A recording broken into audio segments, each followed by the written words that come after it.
In fact, sa bahagi ng mga teachers, hindi rin po namin alam yung gagawin namin para talaga makapag-focus doon sa instructional time ng mga bata.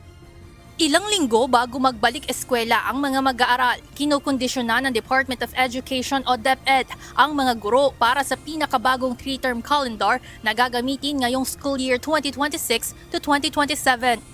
Sa isinagawang pagdinig ng House Committee on Basic Education and Culture, ipinahayag ng ilang grupo ng guro ang mga posibleng hamon na kakaharapin nito.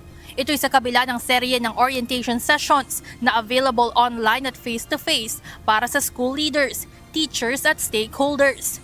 Ayon kay ACT Philippines National Chairperson Ruby Bernardo, hindi lang kalendaryo ang magbabago, kundi pati ang grading system, learning materials at pamamaraan ng pagtuturo kapag emergency situation upang masiguro na makakamit ang learning competencies na kailangang makuha ng mga estudyante.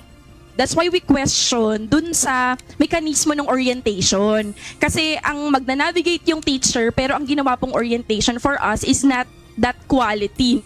Sa bagong academic calendar, hahatiin sa 3 termino ang 201 school days na layong balansehin ng instruction, assessment at oras ng recovery ng mga estudyante.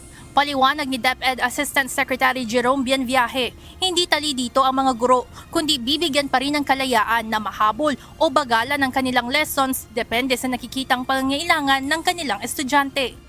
Ang teacher, pwede tayong mag-adjust kasi sila naman ang nakakaalam ng kanilang konteksto.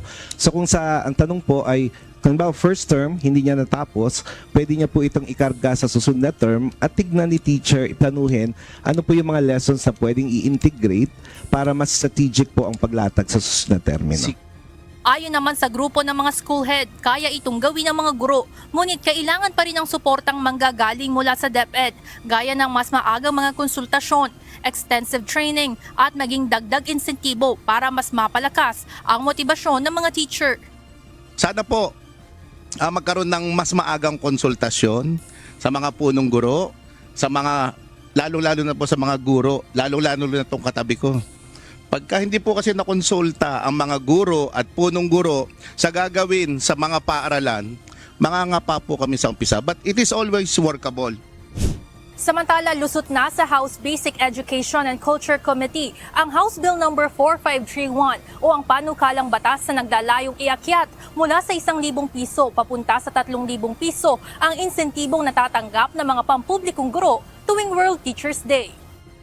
Ngunit ayon sa Department of Finance at Department of Budget and Management, pag-aaralan pa ang panukalang batas, lalo na at magdaragdag ito ng financial obligation sa gobyerno.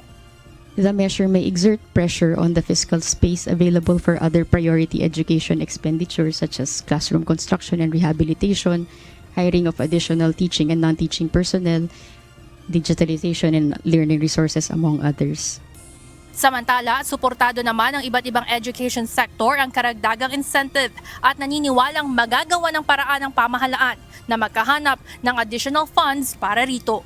Evan Alvarez, UNTV News and Rescue. Diyos ang aming sandigan, serbisyo publiko ang aming pinahahalagahan.